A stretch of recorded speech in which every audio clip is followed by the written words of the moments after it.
Good morning to all of you. तो आज हम बात करेंगे प्रोसेस इंस्ट्रूमेंटेशन एंड कंट्रोल। ठीक है, हम प्रोसेस के अंदर इंस्ट्रूमेंटेशन का कैसे कैसे यूज करते हैं किसी भी कार्य प्रणाली के दौरान। तो सबसे पहले हमारे पास आता है इसमें इंस्ट्रूमेंट। इंस्ट्रूमेंट क्या है? इंस्ट्रूमेंट एक डिवाइस है जो कि फिजिकल क्वांटिटी को मेजर करने के लिए यूज की जाती है।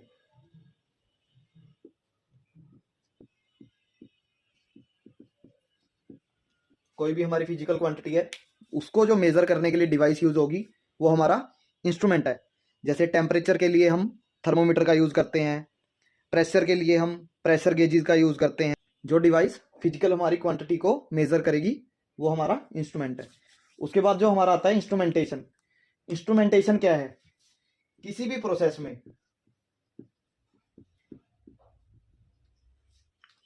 किसी भी प्रोसेस के अंदर उसके कंट्रोल्स को, प्रोसेस को कंट्रोल करने के लिए जो इंस्ट्रूमेंट हम यूज करेंगे उनका चयन करेंगे कि हाँ, इसके अंदर हमें ये इंस्ट्रूमेंट्स चाहिए। इसको आप यही बोल सकते हो, ये एक आर्ट है या फिर साइंस है।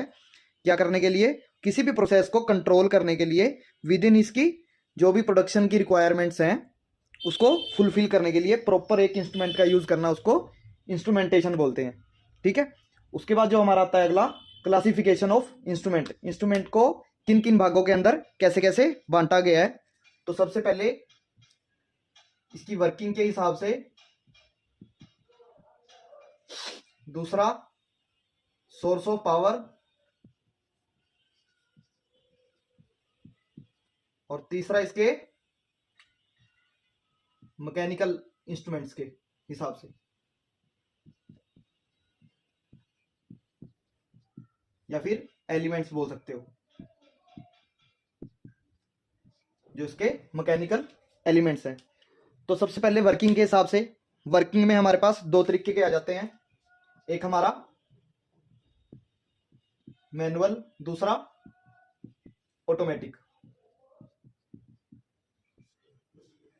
अब मैनुअल की अगर बात करें, हम मैनुअल में क्या आ जाते हैं, जिसके अंदर रीडिंग के लिए हमें ह्यूमन इंटरफेरेंस की जरूरत पड़ेगी।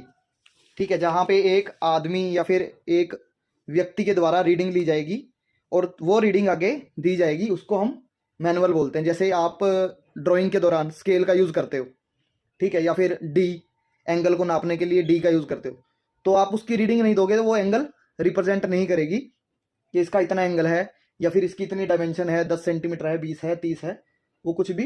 तो वो सारा जो है मैनुअल के अंदर आ जाता है। जैसे इंडस्ट्रीज के अंदर मैनुअल वर्नियर कैलिपर्स यूज किए जाते हैं, मैनुअल माइक्रोमीटर्स यूज किए जाते हैं, मैनुअल हाइट गेजेस यूज की जाती हैं, वो हमारी मैनुअल है। जैसे वर्नियर है, वर्नियर क्या है, मेन स्केल और वर्नियर स्केल दोनों को हम एक दूसरे के कॉम्बिनेशन के हिसाब से फिर उसकी रीडिंग लेंगे, तब हम उसको रीडिंग को प्रोसीड करेंगे।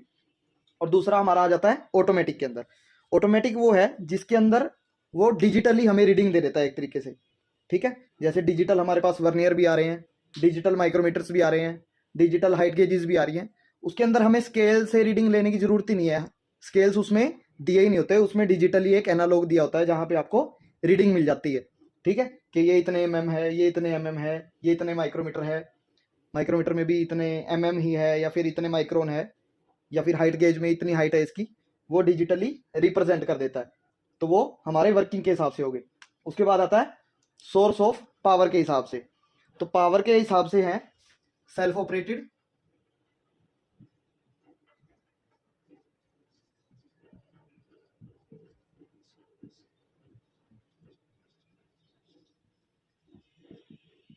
और दूसरा पावर ऑपरेटेड।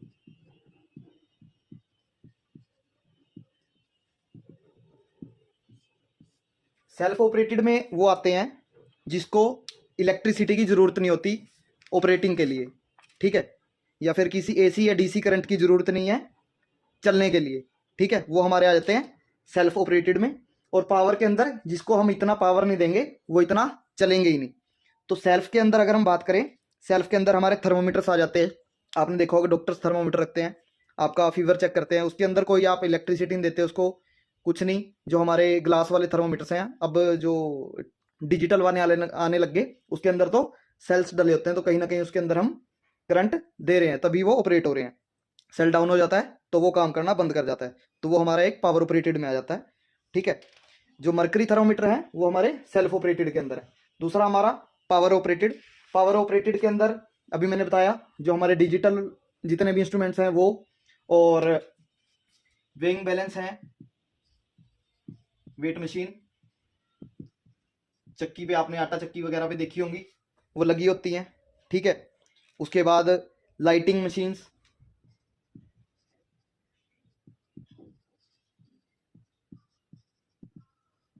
वो सारी की सारी हमारी पावर ऑपरेटेड के अंदर आ जाती हैं।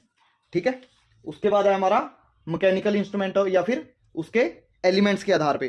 ठीक है, तो वो कैसे है, तो मैकेनिकल अगर इंस्ट्रूमेंट के हिसाब से देखें तो हमारे पास ये भी दो तरीके के आ जाते हैं। एक तो जिसके अंदर सेल्फ इक्विप्ड होते हैं वो, ठीक है, और दूसरे के अंदर जिसे हमें कनेक्ट करना पड़ता है, एक एलिमेंट से दूसरा एलिमेंट कनेक्ट होता है, वो आपके इसके अंदर जो है सभी के सभी पार्ट्स जो है इसके एक ही यूनिट के अंदर मिलेंगे, और इसमें जो है आपको एक के बाद एक अटैच करना पड़ेगा। जैसे डिफरेंट डिफरेंट एलिमेंट्स होंगे उसको कनेक्ट करना पड़ेगा तार की सहायता से, या फिर उसमें जैक्स होंगे एक साइड मेल या एक साइड फीमेल, और फिर वो डाटा ट्रांसमिशन करेगा तब जाके वो ऑपरेट होएगा। ठीक है, वो हमारे सारे मैकेनिकल कंस्ट्रक्शन के हिसाब से आ जाते हैं। तो ये हमारा क्लासिफिकेशन होगी किसकी, इंस्ट्रूमेंट की, और दोनों डेफिनेशन होगी इंस्ट्रूमेंट और इंस्ट्रूमेंटेशन की।